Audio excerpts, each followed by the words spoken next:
우리 시편 119편 1절부터 8절까지 우리 하나님의 말씀 함께 읽겠습니다. 시편 119편 1절부터 8절까지입니다.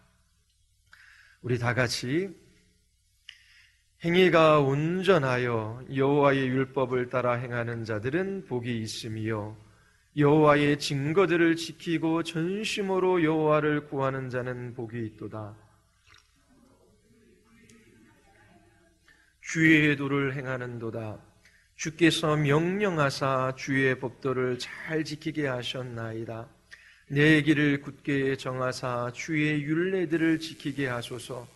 내가 주의 모든 계명에 주의할 때에는 부끄럽지 아니하리이다. 내가 주의 의로운 판단을 배울 때에는 정직한 마음으로 주께 감사하리이다. 내가 주의 율례들을 지키오리니 나를 아주 버리지 마옵소서. 아멘. 제가 다시 한번 읽어보겠습니다. 이 말의 의미가 무엇인지 잘 깨달을 수 있기를 바라요. 그리고 이 말씀을 기뻐할 수 있기를 바랍니다. 그리고 기꺼이 이 말씀을 따라 순종하며 살아갈 수 있게 되기를 바라요. 행위가 온전하여 여호와의 율법을 따라 행하는 자들은 복이 있으며 여호와의 증거들을 지키고 전심으로 여호와를 구하는 자는 복이 있도다. 참으로 그들은 불의를 행하지 아니하고 주의 도를 행하는도다. 주께서 명령하사 주의 법도를 잘 지키게 하셨나이다. 내 길을 굳게 정하사 주의 율례를 지키게 하소서. 내가 주의 모든 계명에 주의할 때에는 부끄럽지 아니하리이다. 내가 주의 의로운 판단을 배울 때에는 정직한 마음으로 주께 감사하리이다. 내가 주의 율례들을 지키오리니 나를 아주 버리지 마옵소서. 시인이 하나님의 말씀을 사랑하고 그 말씀 안에서 기뻐하며 찬양합니다. 여러분들은 이 시인처럼 성경을 사랑하십니까? 하나님의 말씀을 사랑해야 하고 그 말씀을 매일매일 우리의 영혼의 양식으로 삼아야 한다라고 하는 것은 알고 있지만 말씀을 사랑하는 사람이 드물어요. 그리고 매일매일 이 말씀을 자기 자신의 영혼의 양식으로, 영혼의 생명으로 삼는 사람도 드뭅니다. 교회에 다니면 대부분의 사람들은 성경을 읽어야 한다라고 하는 의무감이 있어요. 그 의무감에 성경을 읽기로 결단하고 시도해 보지만 좀처럼 읽기가 어렵습니다. 왜요? 기쁘지 않기 때문에, 즐겁지 않기 때문에 그래요. 집에 계신 분들 아침 드라마 볼 수 있어요. 그 드라마 저희 어머니도 좋아하셔요. 꼭 챙겨보십니다. 즐거워하셔요. 드라마 재미있게 보는 게 죄는 아니지요. 또 스포츠 경기도 있어요. 오늘 저녁에도 축구한다라고 하더라고요. 몰랐었는데 평가전이 있대요. 자, 그렇게 축구 경기하는 것도 축구 좋아하는 사람들은 마음이 설레고 또 보는 것에 기쁨과 즐거움이 있습니다. 그런데 이처럼 영화를 보거나 드라마를 보거나 아니면 만화책을 보거나 그 스마트폰을 통해서 기사를 읽으면서 거기에서 재미를 누리는 것과 비교할 수 없는 그 기쁨과 즐거움을 말씀 속에서 누려본 적이 없는 거예요. 물론 이 땅에서 우리가 매일매일 제가 주의 말씀을 사모합니다. 사랑합니다. 주의 말씀이 내 마음 안에 기쁨이 됩니다. 기쁨과 즐거움으로 항상 목회자들도 그 말씀을 즐거워하며 가까이 하는 것은 아니에요. 사단의 무서운 책략 중 하나는 우리를 하나님의 말씀으로부터 멀어지게 하는 것입니다. 어떻게 해서든지 성경을 읽지 못하게 만들어요. 어떻게 해서든지 하나님의 말씀을 듣지 못하게 만듭니다. 물론 설교가 어려워서 조는 사람도 있겠지만 영적인 문제가 결부되어져 있습니다. 이처럼 사단은 어떻게 해서든지 하나님의 말씀을 듣지 못하게 하고 읽지 못하게 하고 그 말씀을 가까이 하지 못하게 해요.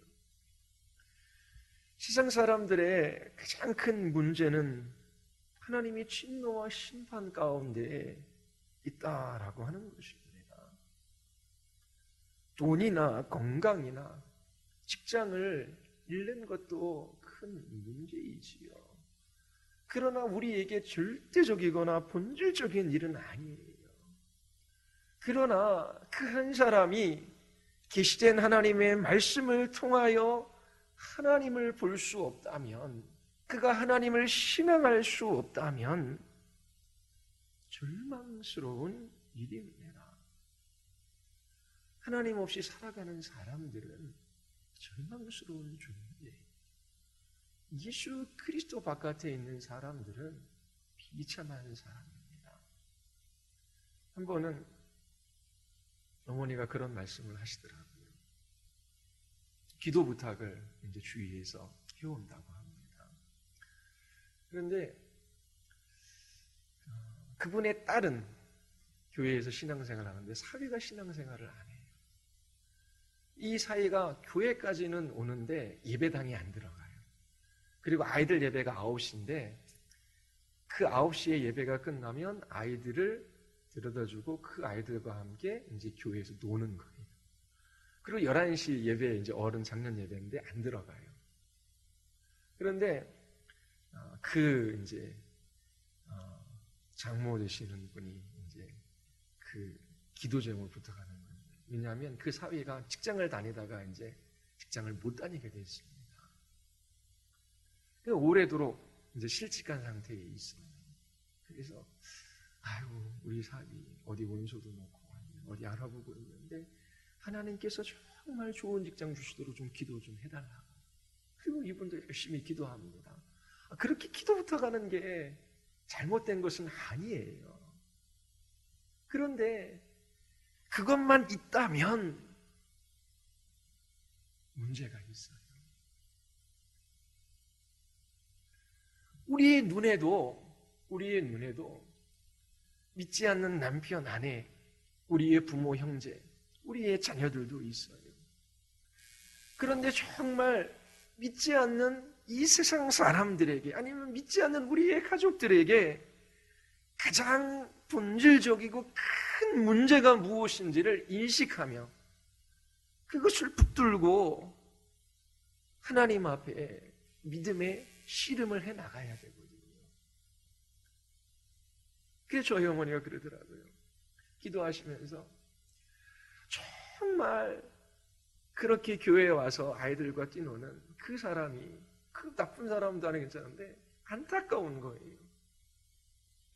저렇게 예배당에 나와도 그 들어갈 줄도 모르고 그러면서 그러잖아요. 그 주위에 보는 사람도 있는데 다 예배당에 들어가는 예배당 마당에서 뛰어노는 용기는 보통 사람이면 쉽지 않은 거거든요. 근데 그렇게 권해도 뭐 그렇게 들어오지 않고 그러니까요. 그게 안타까우신 거예요. 근데 정말 기도 부탁을 하고 직장을 위해 기도했는데 그 기도는 안 되는 거예요. 왜냐하면 이 사람이 좋은 직장에 들어가서 뭐 누군가 기도해서 하나님께서 응답해 주실 수 있지요. 그리고 하나님께서 또 역사해 주실 수는 있지만은 이 사람이 편안하고 안정적인 삶을 살아감으로 인하여 하나님을 더 멀리할 수 있는 가능성도 있잖아요. 물론 직장을 위하여 기도해야지요. 그런데 정말 그렇게 예배당 문턱까지 와서 그 예배 현장 속에 앉아서 그래도 그 말씀을 드리려고 해야 되는데 전혀 그러한 마음 없이 그렇게 하나님 없이 살아가는 그 영혼을 바라보며 안타까움이 있는 거예요. 그래서 어떤 사람은 하나님 정말 주님 앞으로 나아가지 않아요. 주님을 찾지 않아요. 그 마음이 부유하기 때문입니다.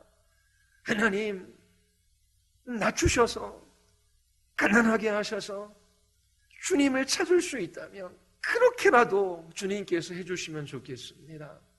저도 그런 기도를 드린 적이 있어요. 너무나 편하고 모든 것이 다 잘 되어져 가요. 근데 제가 하나님을 찾지 않아요. 대학교 때 그랬거든요. 그때 신앙생활 안 하는 게 아니에요. 3시간 떨어진 교회에 토요일 날 가서 중등부 교사하지요. 아침에 9시에 주일학교 교사하지요. 11시에 성가대 하지요. 오후 어린이 교사하지요. 저녁 때 저녁 예배 드리고 서울로 올라왔어요. 그렇게 3시간 떨어진 데 매주 내려가서 교사하고 섬기는데 목사님 되게 좋아하시죠. 그런데 저 자신을 바라볼 때에 제가 간절히 하나님을 의지하고 하나님을 찾고 그리고 하나님 앞에 살아가는 게 아니에요. 모든 게 잘 되어가고 모든 게 평안하네요. 근데 제 마음에 갈망이 없어요. 하나님을 향하여. 그때 하나님 앞에 무릎을 꿇고 하나님 제가 너무나 편하고 너무나 좋은 것을 주셨는데 이것을 또 하나님 갈망하고 또 하나님을 위하여 살아갈 삶의 기회로 삼는 것이 아니라 그냥 마음이 그냥 이런 게 신앙생활인가? 그냥 이렇게 열심히 교회 섬기고 그러면 하나님께서 이렇게 복 주시는 건가? 그런 생각도 문득 지나가요. 근데 그건 아닌 것 같아요. 그래 하나님 저를 낮추시고 가난하게 하시고 제가 돌이키지 않으면 저를 쳐서라도 주님을 갈망하고 그리고 주님을 전심으로 의지하며 그렇게 이 믿음으로 이 길들을 걸어갈 수 있도록 하나님 저를 붙들어 달라고 마음이 상해서 하나님 앞에 그렇게 기도한 적이 있어요. 그러니까 저희 어머니도 그게 중요한 게 아닌데 물론 크게 기도부터 하신 분도 기도하겠지요. 근데 너무 안타까우니까 이제 그런 말씀을 하시는 거예요. 어떻게 해서든지 하나님의 말씀 앞에 서고 그 말씀의 계시의 빛 앞에 마음이 열려 하나님께서 말씀을 그 마음에 심기어 주시기를 그러려면 우리가 전하든지 그 사람이 말씀 앞에 서야 되는데 우리가 무감각해져 가는 거예요. 뭐 구원은 하나님이 하시니까 때가 되면 하나님께서 하시겠지. 성경의 원리는 그렇지 않거든요. 또 그게 믿음이라고 다 그렇게 말하지는 않아요. 물론 하나님이 하셔요. 하나님이 하시기에 더 간절히 기도하고 간구 좀 이따 살펴볼 것, 더 간구하는 것입니다. 이처럼 어떻게 해서든지 하나님의 말씀 앞에 그리고 그 말씀을 통해 하나님께로 나아가는 이 일들을 못하도록 우리의 마음을 뭐 편안하게 하거나 분주하게 하거나 아니면 괴롭게 하거나 어떤 방법을 써서라든지 사단은 이 불신자들도 하나님의 말씀 앞에 서지 못하게 만들어요. 성도들의 가장 큰 문제는 무엇입니까? 여러분들의 가장 큰 문제가 뭐예요? 빚을 많이 져서 건강을 잃어서 직장에서 퇴직해서 아니면 진로가 아직 결정되지 않아서 그것도 기도 제목이고 문제가 될 수 있지요. 그러나 가장 큰 문제는 하나님으로부터 이 하나님의 말씀으로부터 멀리 떨어져 있다라고 하는 것입니다. 하나님의 말씀으로부터 떨어진 사람들은 하나님으로부터 소외된 사람들이에요. 하나님이 계신 곳에 말씀이 선포되어졌어요. 말씀이 선포되어지는 게 하나님께서 찾아오셨지요. 말씀과 하나님은 뗄 수가 없어요. 말씀으로부터 멀어진 사람들은 하나님으로부터 멀어져 있는 사람들입니다. 그렇게 하나님께로부터 멀어진 사람들,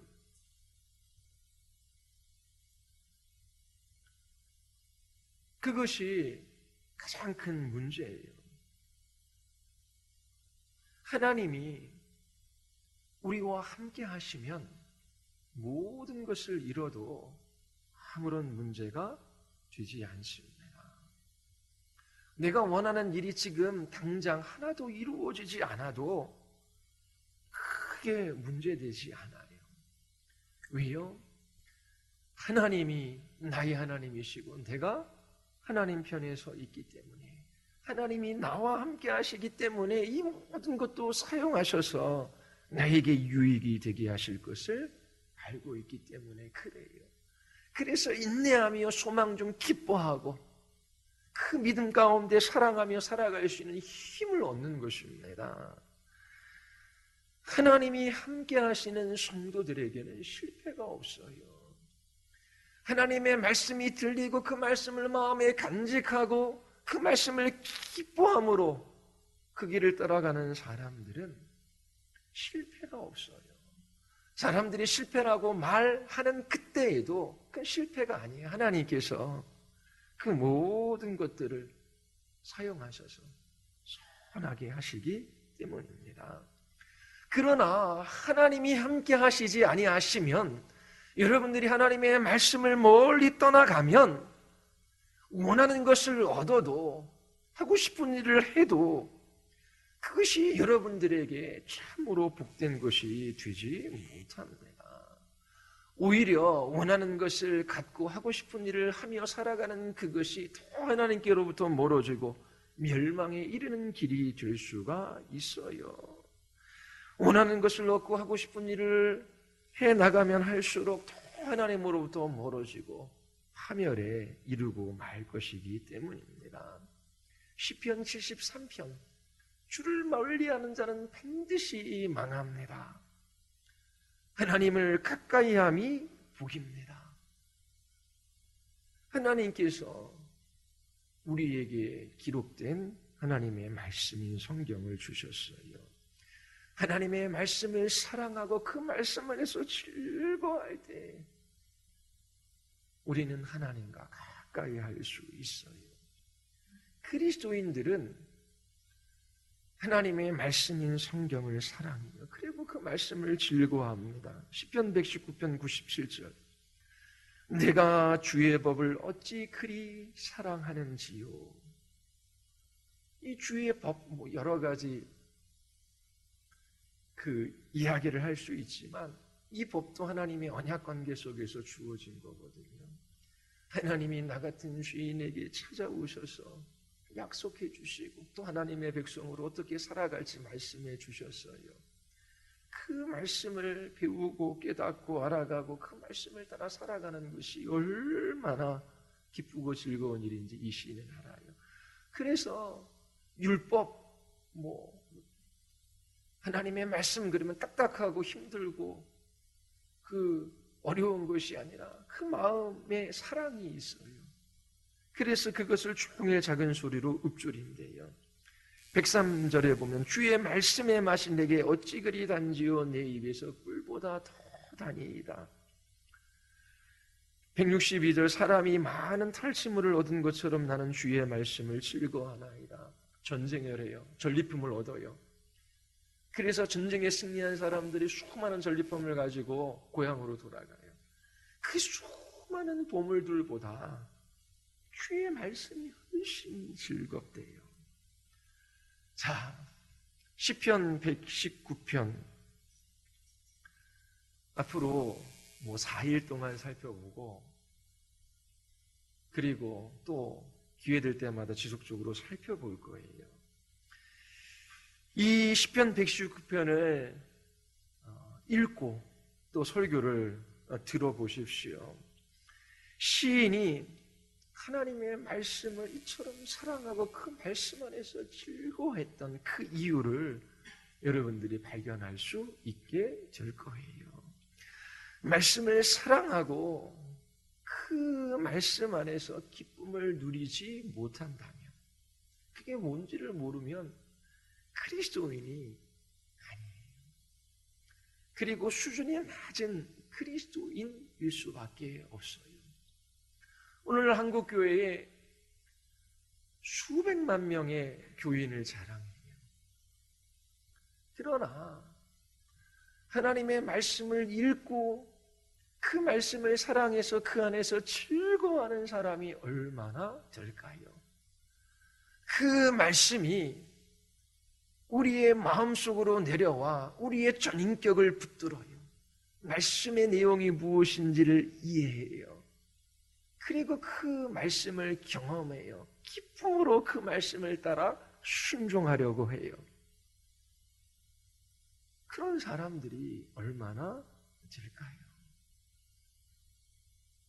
우리의 신앙 수준이 낮을 수밖에 없는 것입니다. 성경을 읽을 수 있는 사람이 없어요. 목회자의 잘못일 수도 있고 또 신앙생활 해온 우리들의 잘못일 수도 있지요.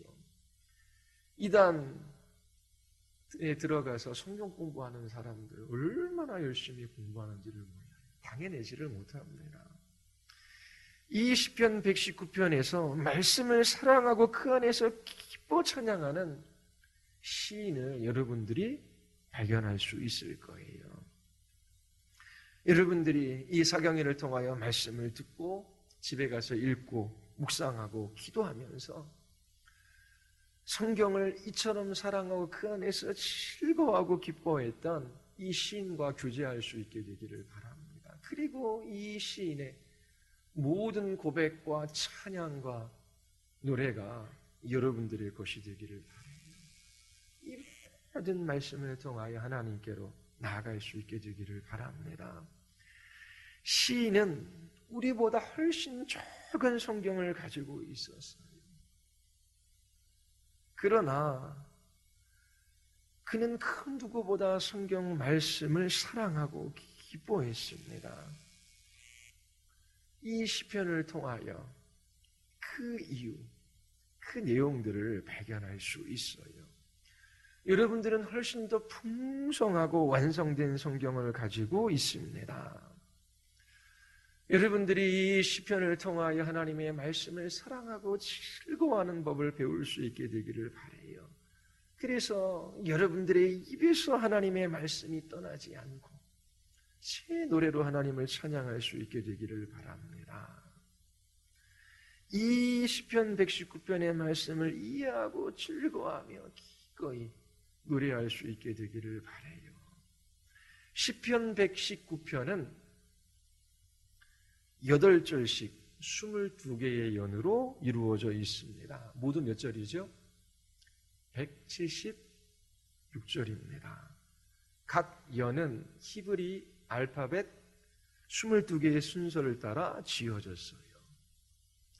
그리고 각 연은 파랭으로 되어 있는데 각 연은 말씀과 관련되어져 있는 8개의 중심 단어로 이루어져 있습니다. 그리고 이 말씀과 관련된 이 8개의 단어가 없는 몇 구절이 있는데요. 그 구절도 여호와의 신실하심, 이것과 관련되어져 있어요. 자, 그러면 1절에도 매 절마다 나오지요. 율법이라고 하는 단어가 나와요. 히브리어로 토라입니다. 교훈이에요. 시편 119편에서 25에 사용되어져요. 가르침이라고 하는 동사에서 파생된 단어입니다. 하나님의 명령을 가리키는 모든 단어에 사용할 수 있어요. 하나님의 명령. 자, 그다음에 증거, 에도스라고 하는 히브리어인데요. 하나님의 신실하심을 우리에게 전해줍니다. 법도는 피쿠림, 권위를 가진 인물이 지시한 말이에요. 율례는 후킴, 그 권위 있는 자의 명령이 구속력이 있고 영구하다라고 하는 것을 강조해요. 그리고 계명, 미츠보트, 명령을 내리고 복종을 요구하는 하나님의 직접적인 권위를 가리킵니다. 미시파타민 판단, 재판관이신 하나님의 결정을 가리켜요. 말씀은 이제 디바르가 있고요, 임나가 있어요. 이 두 가지가 다 사용되어지는데 디바르라고 하는 것은 여호와의 말씀인데요. 출애굽기와 신명기에서는 십계명을 가리키는데 사용되어졌습니다. 또 임나라고 하는 말씀은 입에서 나온 말. 이 시편 119편에서는 약속의 내용을 가리킬 때에 이 임나를 사용합니다. 자, 이 8개 말씀드렸지만 각각의 의미가 중첩이 되어져요. 이 8개 각각의 단어를 하나님의 말씀인 성경으로 대체해도 무방합니다. 그리고 이 단어들은 언약이라고 하는 개념에 서로 연결되어져 있습니다. 하나님께서 죄인들, 멸망받아 영원한 심판 받을 수밖에 없는 그런 사람들에게 찾아오셨어요. 그리고 그들과 관계를 맺으시지요. 하나님이 그들이 하나님 되어주시고 또 그들이 하나님 백성 되기로 언약을 맺습니다. 하나님께서 이처럼 사람에게 찾아오셔서 그들과 언약을 맺으셨다라고 하는 것 자체가 은혜이고 매우 놀라운 일입니다. 하나님께서는 주인들을 구원해 주실 의무가 없으셔요. 그럼에도 불구하고 하나님께서 낮고 낮은 이 인간의 자리로 내려오셔서 그들을 구속하시면서 이 언약을 맺어주셨어요. 그리고 그것을 말씀으로 기록하게 하셨습니다. 그 말씀은 언약과 관련되어져 있고 이 시편 119편은 그 말씀을 8개의 다른 언어로 표현하고 있습니다.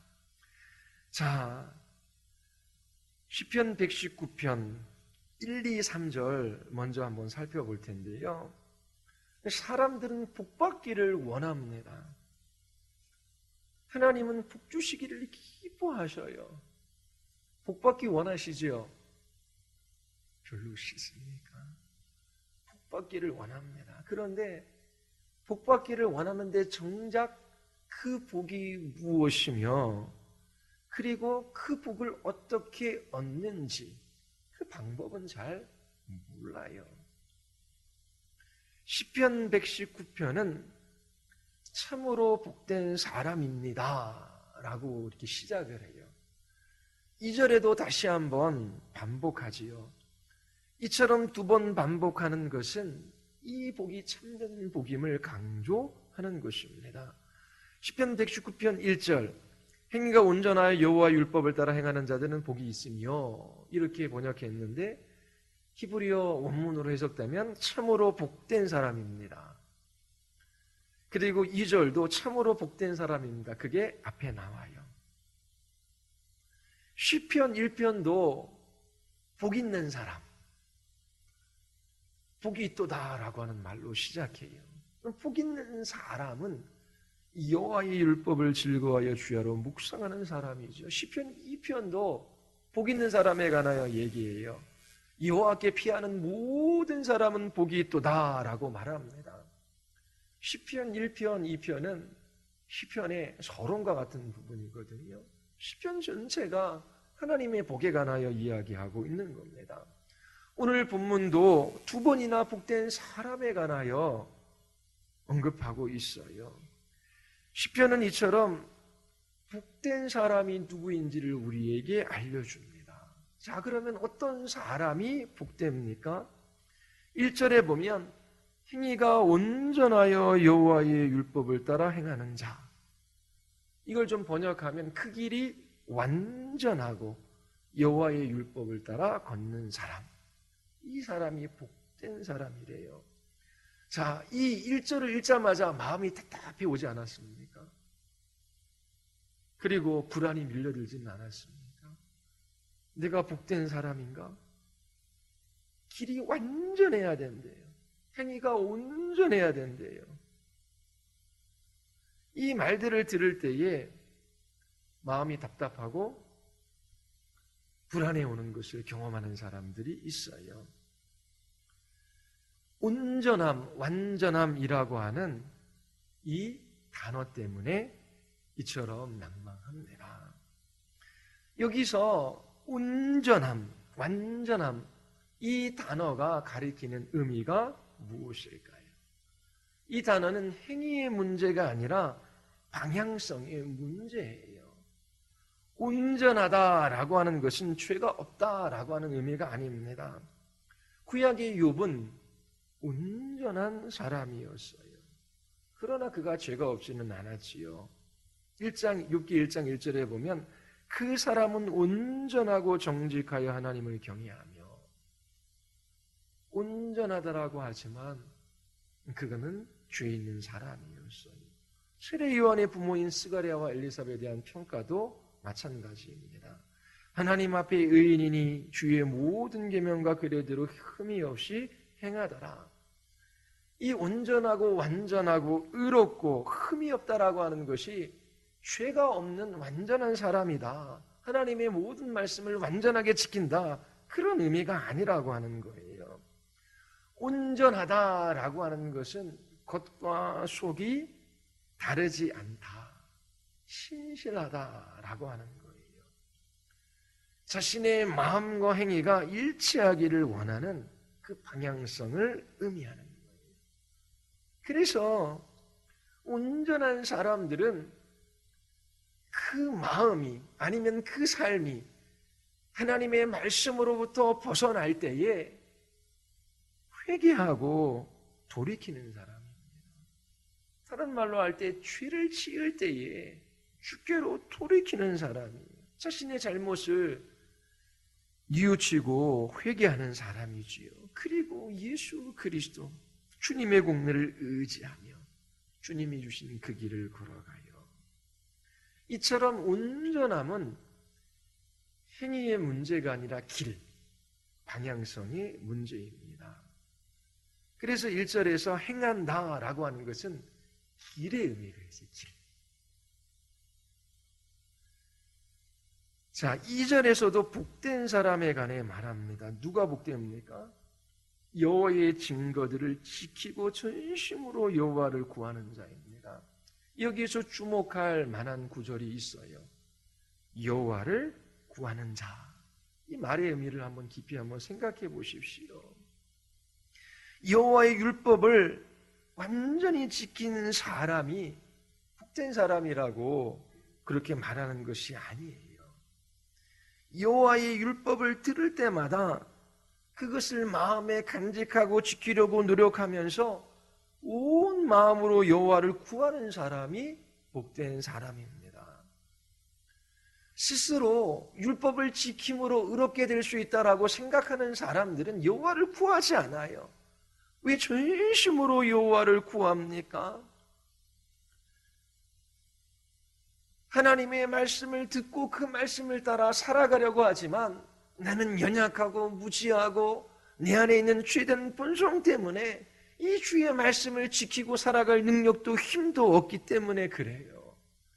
그래서 여호와의 말씀을 듣고 그것을 마음에 간직하고 그것을 따라 살아가고자 애쓰면서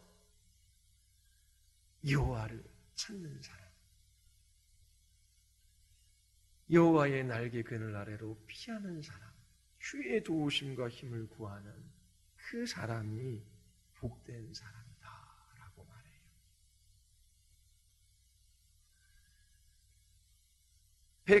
119편 4절과 5절을 보십시오. 우리 4절 같이 한번 읽어볼까요?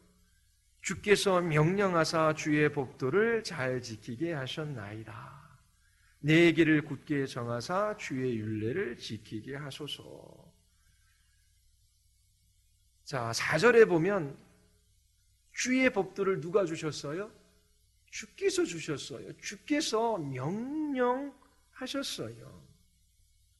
그래서 우리는 주님의 명령인 주의 말씀을 우리의 마음에 간직하고 신실하게 지켜나가야 돼요. 주님의 명령이기 때문이지요. 그처럼 주의 말씀을 따라 순종하며 살아가는 것이 우리에게 복입니다.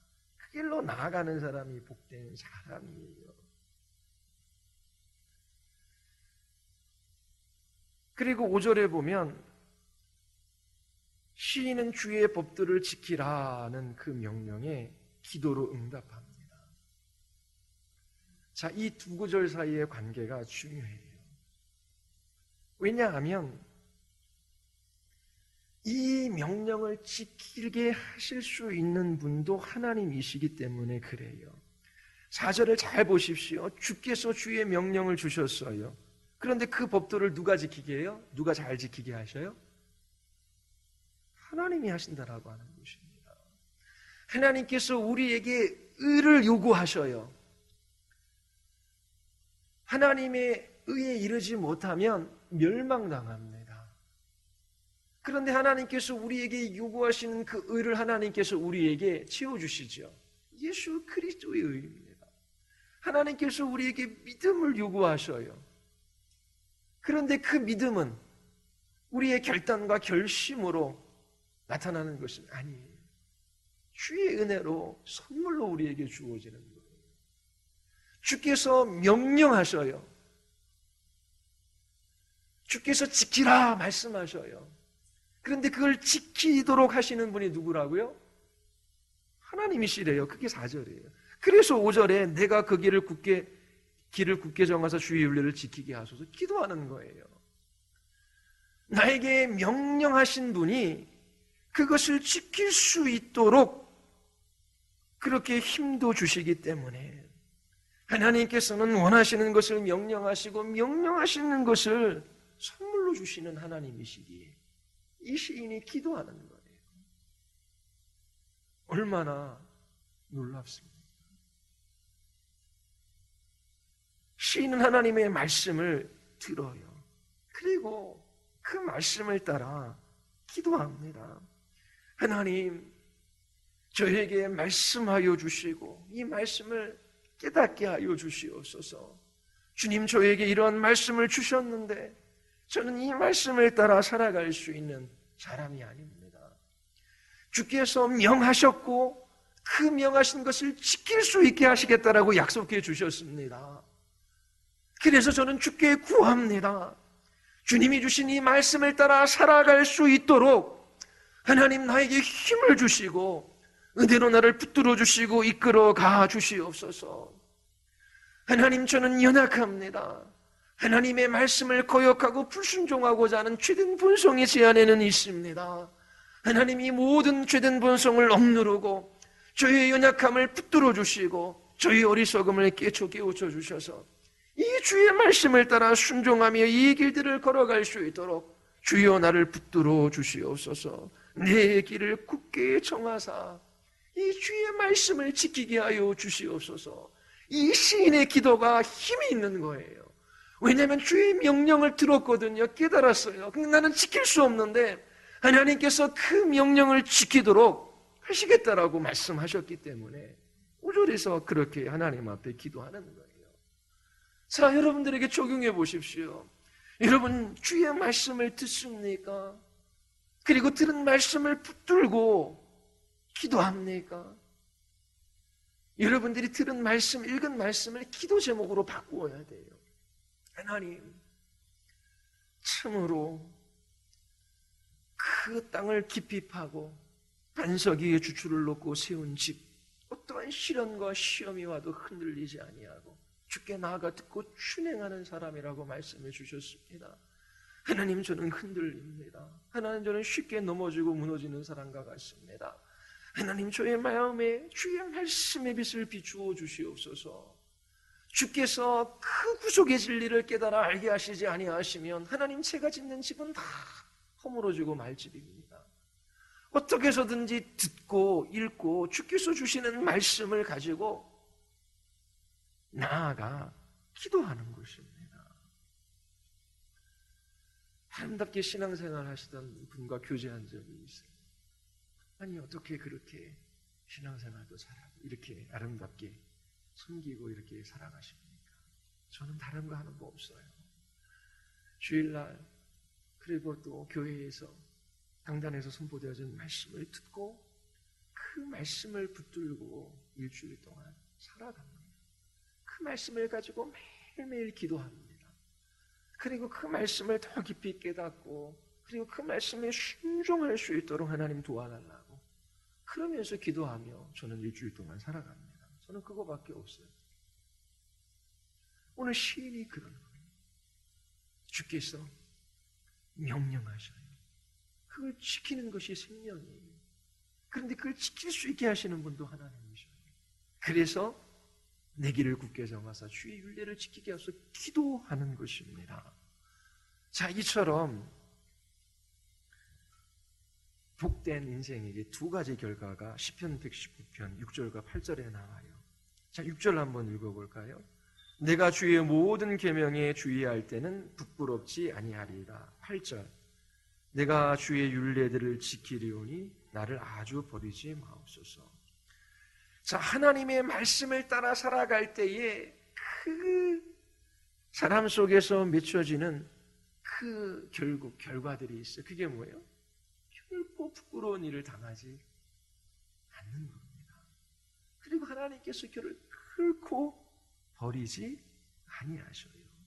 반대로 하나님의 말씀을 듣지도 않고 그 말씀을 따라 살아가지도 않는 사람들은 결국 부끄러운 일을 당하고 하나님께 버림을 당하는 것이지요. 복음을 들었어요. 그리스도 안에 있는 자는 정죄함이 없습니다. 우리의 행위가 아니라 그리스도의 공로로 우리의 모든 죄가 용서되어지고 그 의가 우리에게 주어졌어요. 저는 이제 하나님의 자녀가 되었습니다. 언제든지 하나님의 거룩하신 보좌 앞에 나갈 수 있게 되었어요. 저는 천국 백성 하나님의 자녀가 되었습니다. 감사합니다. 찬양하고 맞아요. 너무나 잘하는 일이죠.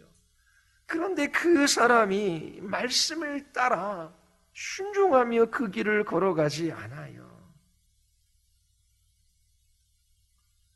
정말 그 신앙의 고백이, 그 믿음이 참된 것일까요?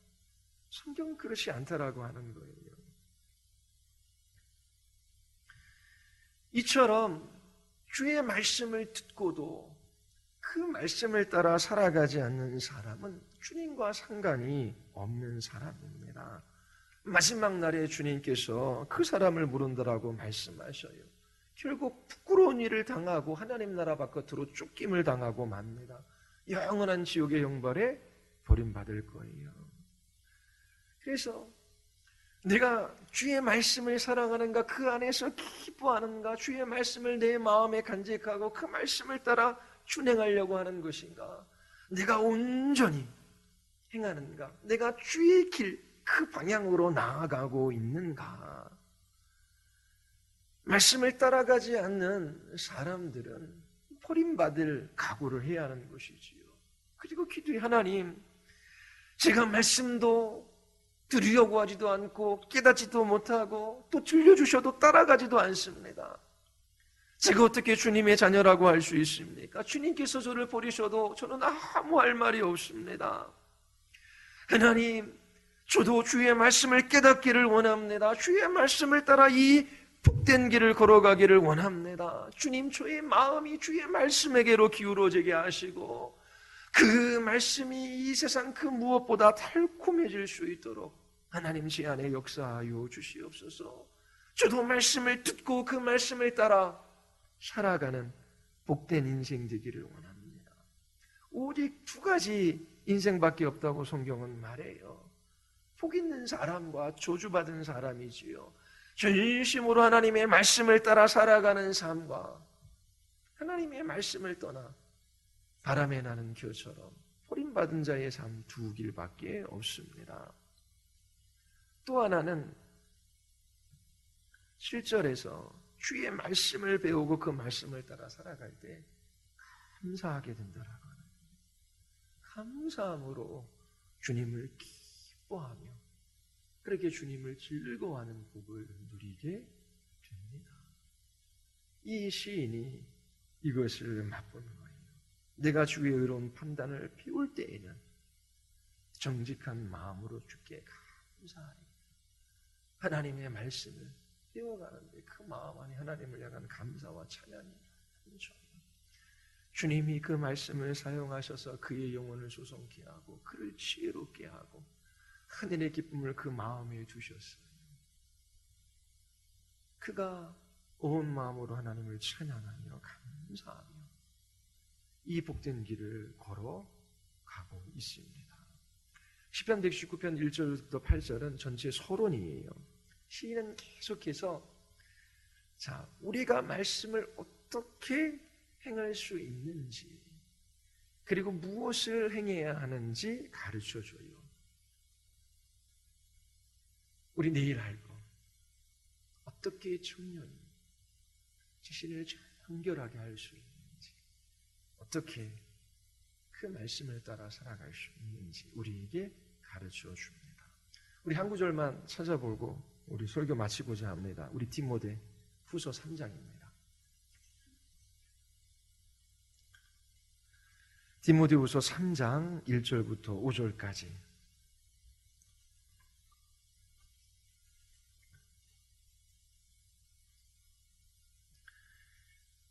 제가 한 절고 여러분 제 한 절 읽고 교독합시다. 너는 이것을 알라. 말세에 고통하는 때가 이르러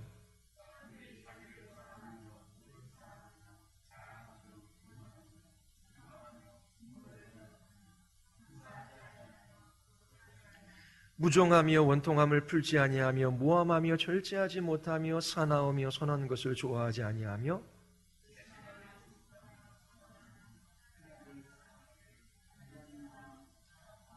경건의 모양은 있으나 경건의 능력은 부인하니 이 같은 자들에게서 네가 돌아서라. 그리고 13절입니다. 13절부터 17절까지 제가 한 절 읽고 여러분들 한 절 읽고 교독하겠습니다. 악한 사람들과 속이는 자들은 더욱 악하여져서 속이기도 하고 속기도 하나니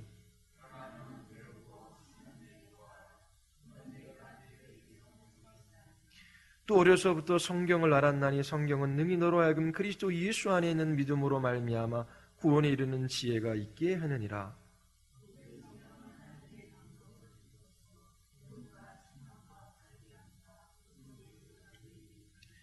이는 하나님의 사람으로 온전케 하며 모든 선한 일을 행할 능력을 갖추게 하려 함이라. 하나님께서 우리에게 계명을 주셨어요. 주께서 말씀하십니다. 명령하셔요. 자, 사람들은 우상을 숭배하며 살아가요. 돈을 사랑해요. 그것을 의지합니다. 그것을 자랑해요.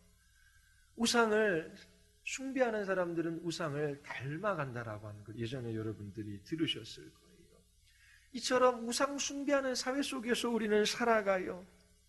그러나 우리는 오직 우리를 구속하신 여호와 하나님만 사랑하는 법을 이 말씀 속에서 배워갈 수 있습니다. 그 은혜 속에서 살아가는 법을 배울 수 있어요. 우리는 하나님의 이름을 무시하고 하나님을 대적하는 이 세상에서 살아가지요. 하지만 그곳에서 우리는 하나님을 사랑하고 우리의 말과 행위로 하나님께 영광을 돌리는 법을 이 말씀 속에서 배울 수 있어요. 세상은 정신없이 돌아갑니다. 사람들은 염려하고 불안해해요. 경제적인 상황이나 시국이나 아니면 개인적인 사건이나 사고나 일어나는 일 때문에 염려하고 불안해하며 두려워하며 살아가요. 우리는 이러한 사회 속에서 참된 안식의 원리를 배워가요.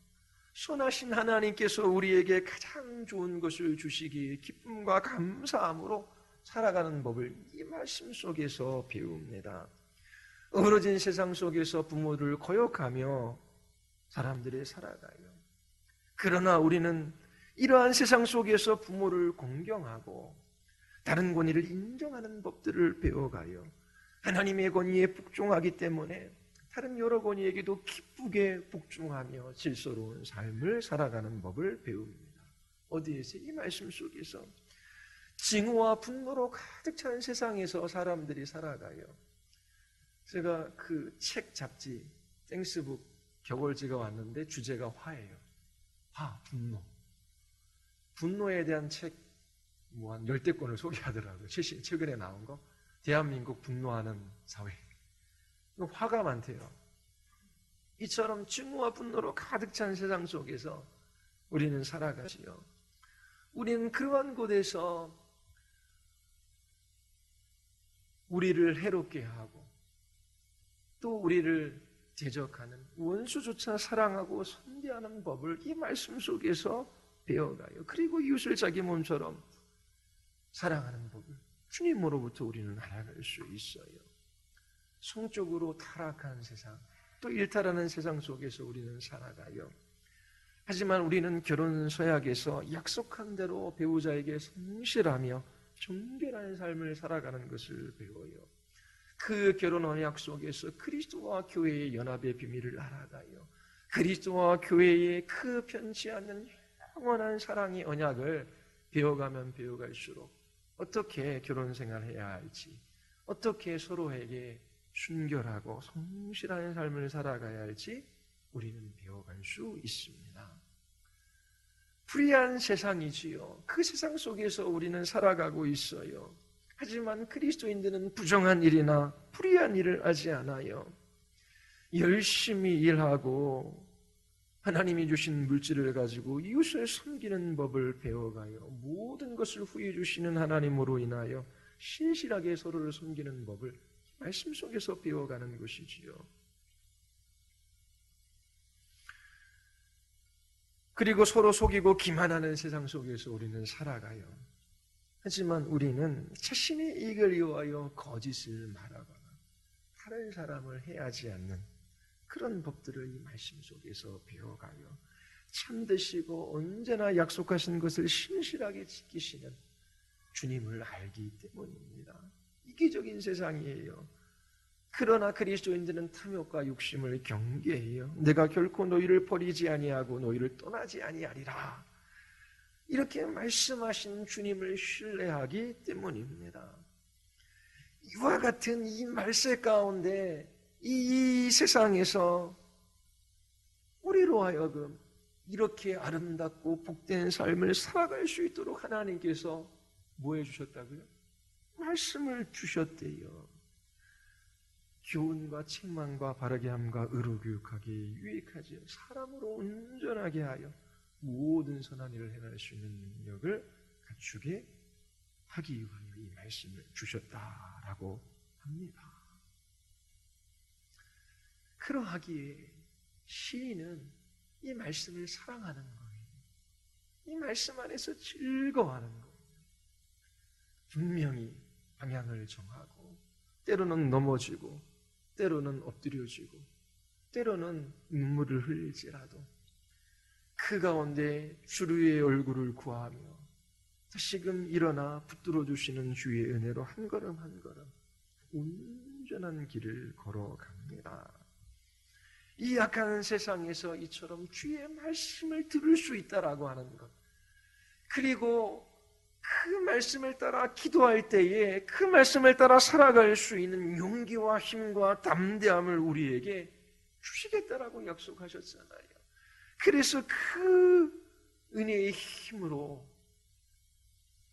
온전한 길, 주의 길로 행하는 그들이 복된 사람임을 이 시편 기자가 찬양하며 노래하고 있는 거예요.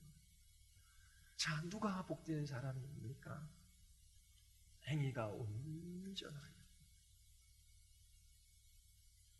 죄가 없다라고 하는 것이 아니지요.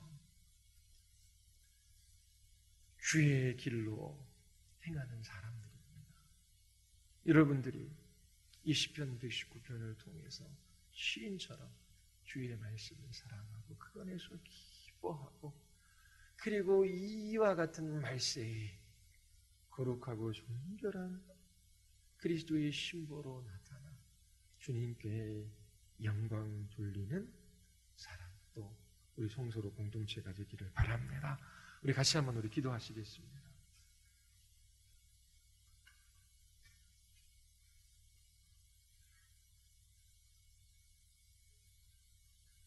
자, 우리 기도할 때에 복된 길과 저주받은 길 두 길밖에 없어요. 하나님, 참으로 우리가 참으로 복된 이 길들을 걸어가고 있는지 우리의 삶을 달아보게 하여 주시고 저희들이 어긋난 길에서 돌이키게 하시고 회개하게 하시고 주의 길로 행하게 하여 주시옵소서. 주님 명령하셨는데 그 명령을 지킬 수 있도록 주께서 하시겠다고 또 약속해 주셨습니다. 하나님, 저희들이 주께 기도하며 이 길들을 걸어가기를 원하나이다. 이 약한 세대 속에서 거룩한 주의 백성들로 나타나게 하여 주시옵소서. 참으로 주의 말씀을 사랑하고 그 안에서 기뻐하며 기꺼이 즐거이 주를 따르는 주의 백성들을